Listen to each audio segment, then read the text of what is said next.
Good afternoon, everyone. Welcome to the next episode of Beyond the Bottom Line podcast. Today, Saleema is with me. I have known Saleema for over a decade. Saleema is the founding member of The Authentic Asian, but she has played various executive roles from strategy to operation to technology. If you have seen her experience, I have known you, Saleema. I don't know if you remember, but I have known you from your Infosys days. That's Yeah, correct. but we got an opportunity to work closely, I think, when you were at HCL. And I have seen you grow from there to where you are. Very incredible journey you have had. One of the favorite things about her career that I like is her ability to be versatile and have that entrepreneurial spirit, even in a corporate environment. So, thank you so much for taking time for joining us on the podcast. Would you like to introduce yourself Yes, to the audience absolutely. before we start? Yeah, absolutely. First of all, thank you so much, Shanthi. It's been years since we reconnected. So I've watched you from the sidelines as well grow into an amazing leader and an entrepreneur. So, first of all, congratulations on all your achievements. And it's been great to connect with you after so many years. So, as you said, I'm Saleema Syed. Currently, I work at Webex by Cisco. It's a collaboration platform, and I run all of business operations and also global field marketing for Webex.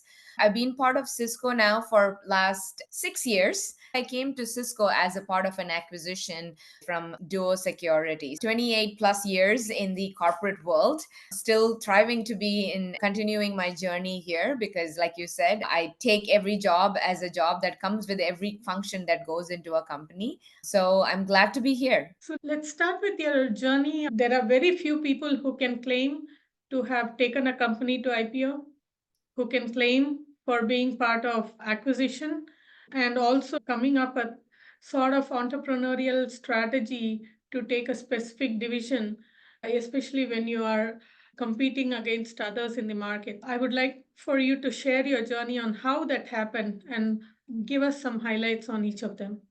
Sure, sure. I'm an instrumentation and control engineer by education, so very far from where I am right now into marketing. But I think I owe it all to the education and the growth that we got, right? As an engineer, it forces you to be analytical about things. So I think that's where I get my analytical abilities to break down bigger issues into smaller problems and find solutions as such. So just on that same path, I've always been a person who likes to solve problems, right? Like I like complexities. I like to take things that are huge and big and complex and break it down. But when you like doing that, you cannot go deep in your career in the beginning of your career. So, one of the things that was very intentional in what I think when I look back now that I wanted to do was make sure that I have spent enough time in the different functions of an organizations so that I understand what it is to be able to run that part of an organization, right?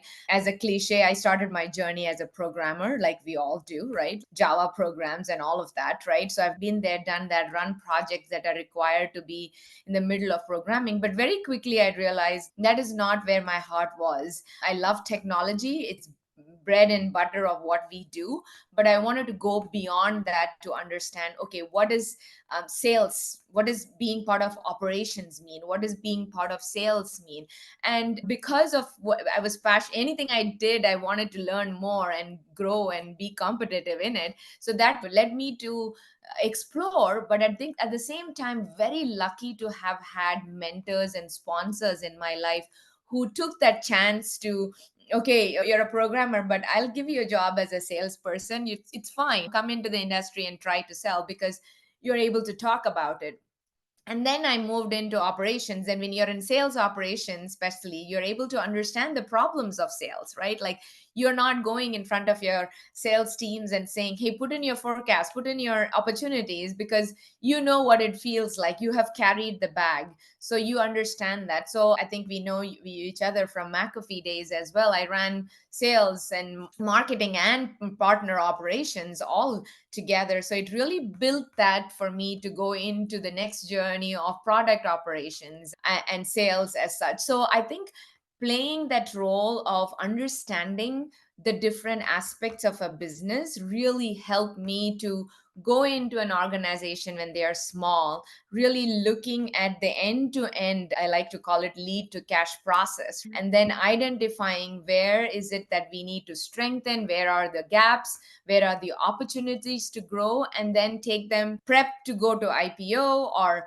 whether it is to acquisition. That is a journey that takes itself. That's what I love. I think I've been really blessed to be at the right place at the right time, and also to take those chances on companies. Like when I went into Duo, I didn't go in with a great role or an amazing package or things like that. It was more from being able to seeing the CEO at that time who interviewed me, seeing the passion in him and seeing the small team and what could be if I stayed on. So I took a step back, but it was the best thing that happened to me to be able to grow into the company and being part of the acquisition. So I think one thing, if I have to give anybody who's listening saying what could we do to get into this kind of career, I said no, just explore. Don't put yourselves in the box and stay that, okay, I'm a programmer, I'm going to stay a programmer for the rest of my life, or I like project management, I'm going to stay there. So I think exploring the different aspects of a business, knowing and running, even if you're in a big organization, I tell my team today, yes, we are in marketing, but who are you selling to? As a marketer, who are you selling to? Who are your operations? Who are your marketing people for your own self? So I think each one of us have to think of our own organizations. Then it becomes easy to be bringing entrepreneur mentality into a corporate world. You know, totally agree with you. I don't know if I have shared with you. One of the reason I started my career also with Infosys as a programmer, so that's something we share. For me, the challenge was when there were so many people and you just become one of the programmer in the group. It's very hard for you to see what you bring to table. How is what I do impacting anyone, whether it be the company or the client? So my way was paved as an entrepreneur when I joined a startup in California. And when you are a four-member team, you are exposed in all directions. Even a bug that you put in code, people know, oh, who has done this?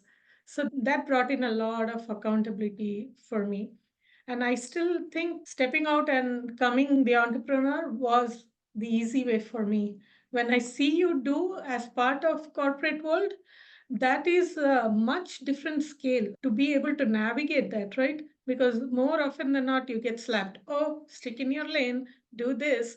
Yeah. But when I see you, that is what I admire, that you were able to keep up that spirit and still navigate it in your world and make it successful. Thank you so much. You're way too kind. But it's not easy. I mean, can I say that, yes, it's been amazing? Of course, there are days when I don't want to do it, right? There are days when I'm like, okay, this is time to pack up the bag.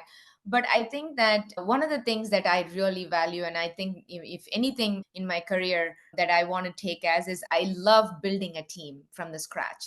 And I've done it many times. And I think every time you do that, it is almost like you're having a new child and you're building that child and making it go through. So I like to keep my energy and my passion up by saying, okay, if it's a change happening, because in corporate, change is the only constant. Every time it happens, I'm like, okay, it's a new opportunity to build from scratch and start from there.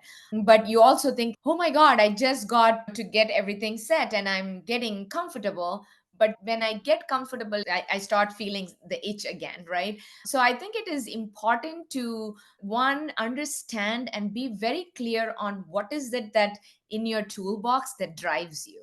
And once, if that thing, that tool that you have, that you feel like I don't have an opportunity to use it, that is what brings that think of, okay, I don't want to do it, I'm out of here. And if you don't let yourself, you have to find a way to use that tool all the time. For me, being able to build a team, being able to bring what my worth of solving problems to an organization is my tool. It's what gives me happiness.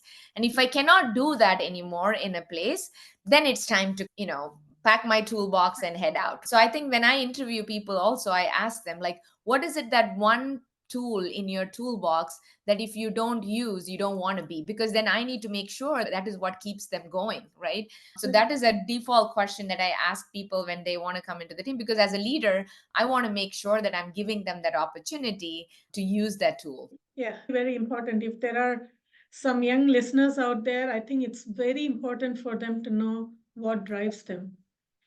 For me, I'm not a very deep dive kind of person. I can go only so much deep in any subject. And it's not that I don't want, it's like I like broader range of knowledge. I can, like you said, you have a much broader range than me, from marketing to strategy to execution and technology and all of that. So that is what drives me to come every day. So when I started, it was the same thing. I could do finance and HR and sales and marketing, but it's for the same company. I cannot pack my toolbox and go elsewhere. So I build that in my company to see how I can stick around. But very true. I think it's important for you to know what drives you so that you can choose the career path that you need. Coming to your latest role, Salima, I was like, I was thinking about it. That was the toughest time for anyone to step in and say, okay, I'll do this. I want you to share about this, how you got this role, Yeah, sure, how it absolutely. went So, about. like I said, I came into Cisco as a part of an acquisition, Duo Security. We got acquired in 2018. And as always, it's a startup, and I love being part of startups and growth. So, the acquisition was great. It was very challenging to make sure that the company is well integrated into main Cisco and we are able to sell through it. But once that is done, you're like, okay, what next? You have to become part of the bigger machine, or we call it the mothership. I was debating what my next role is going to be. Is it going to be another startup or what I do?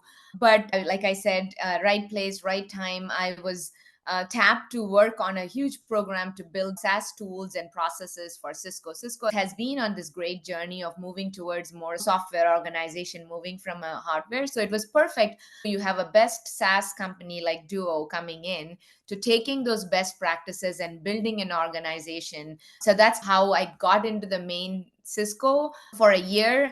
And then COVID happened and Webex was going through a transformation, right? And even when I hear transformation, it's such a cliche word, right? Everybody is doing transformation. But this was truly a turnaround also for Webex, because Webex as a brand was known to be like older, all of that. So now everybody is using it, and Cisco always used Webex, and we always encourage people to work from home. So it was not a big turnaround for us, but from a customer perspective, we had to do it. And it was not like other competitors of ours who could you could go and buy online using a credit card. So to take it to customers, the consumers, was a huge thing. So I was part of the team that was building to take from an operations and a processes perspective to take Webex to be bought for consumers, for SMB businesses to be able to use their credit cards. And I'm buying these licenses because Cisco doesn't sell to it's not a B2C, right? So it was very exciting to be part of that and go through that. How are we seeing the growth? Which country is buying? How are people buying? Again, like I said, I need to have that energy of what I am doing is directly impacting the business. That's something that is very important for me to feel and touch and have. So while I didn't work for Webex directly, but being a part of this team really helped keep that energy going. At the end of that is when it was very successful. We launched it, and to be able to launch all the back end sales systems and processes as well. And then I joined Webex, I think 2.5 years ago, to be able to run strategic programs. Like I said, that was a foray into me getting in and saying, okay, you set strategies. I'm not the person who is going to set the strategy for a person. I am a person who will sit with the team that sets the strategy and take strategies into execution. I love doing that. If something that I'm passionate about, I'm very passionate about that, because it's again a big problem breaking it into execution. But also, it's not about taking, you can take a strategy to execution in 2 steps, right? I think that is where people fail. You cannot take a strategy and say, okay, tomorrow I'm going to get into an execution. There are tactical things you need to do to be able to get to that execution. So the programs I was part of, and I worked with the current CMO of Webex very closely on some huge projects and initiatives, which led me to this role. Like I said, I've had great people who took chances on. She said, hey, we'd love you to come and work for marketing. And I'm like, okay, not done a lot of that before. But again, that is one area. I've done marketing operations before, but not actually hands on marketing. It was perfect timing for me to take that challenge, because again, I talk about how it fell beautifully into my operation and execution sense, because I took over marketing, complete business operations and finance operations. Along with that, I took global field marketing as well. Mhm. It came very naturally to me with my data and technology background, because people think field marketing is all about events, and which is a huge part of it, don't get me wrong, but you are not going to show an ROI of those unless you think about it from who's their customer, where is the data, where is the pipeline, where do you have to go after, who was a, what is it, pipeline generation, is it pipeline acceleration.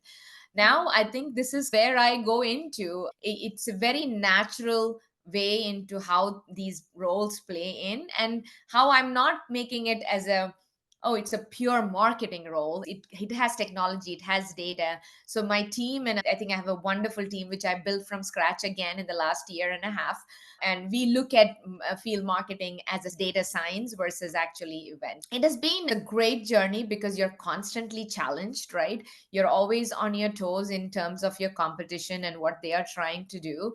But at the same time, I think we've had great strategic leaders who have done an amazing turnaround story of Webex, right?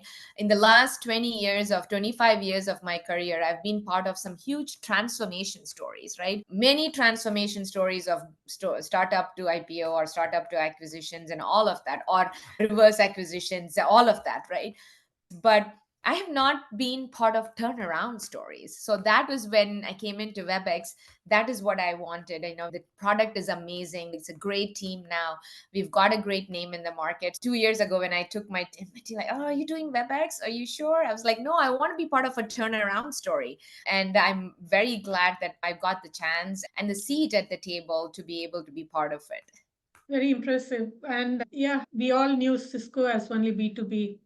So when you mentioned that, oh, you can buy as a consumer, I can go and buy Webex, I was like, oh, really? I didn't know about it. Yeah, and you had some really good competition coming from Zoom and Teams and all the other players out there. Thank you for sharing that insight. I hope people who are listening understand that being in your comfort zone doesn't take you too far. Sometimes you're tapped and you're asked to come in and do it. Sometimes you have to watch out for it and go and raise your hand to get it done. And I've seen you do both of that. So kudos to that. Now, that actually comes back to the things that both of us are passionate about, STEM for women and STEM for kids. Let's start with STEM for women, because one of the biggest challenge when I speak to most of the C-level executives or leaders is that they say women don't raise their hand as often as they should, or they shy away from risk. And thankfully, my circle of women is not that. And you are a good example of that.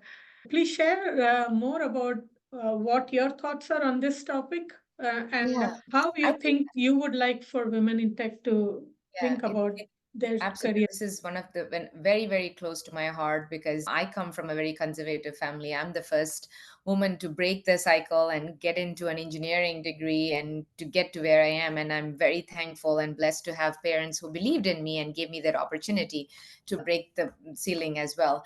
I think it's not wrong that people think that way, right? I think that we tend to do that, right? We tend to overthink, which comes very naturally, even to me, right? For all of us. And we want to be perfect in what we do. right? We want to make sure that line is drawn perfectly and I'm coloring inside the box, nothing comes out. And we also, as women, we teach our kids. I think our generation did that to our kids too. You have to make sure that this, don't color outside the box, it has to be perfect. That leads to this: am I right for this job? Even if I have 80% of everything in that resume that they're asking for, I might still not apply for it because I don't think I'm good enough or I'm not fully there. But if you look at, not all men, I don't want to generalize it, right? They're, if they know 50%, they're going to wing the next 50, the other 50. So I think it requires a change in how we think, and also telling it, this is where I think we can help. Early in my career, one of my mentor, she told me, you have to have your hand up all the time. Keep your hand up all the time. And that is something that I have learned. Sometimes I've learned also, put your hand down. You can't chew more than you can swallow. But I rather choke on greatness than go be mediocre in things we do. But at the same time, I think as women who have had a great career and who are growing, it is important to pass the message down. I keep talking about sending the elevator down and telling the people that it is okay. You know what? You don't have to be perfect. You don't have to color inside the box. Sometimes the color that comes outside the box creates beautiful art, right? Yeah. So you have to be able to, I think that is what the onus is on us. It's not about whether we have enough women in the industry. It is not about whether we have enough women in technology. You go into an organization, you will see a lot of women in engineering now, a lot of women in middle management. It is about telling them it's okay if you don't know. Apply for that job, put your hand up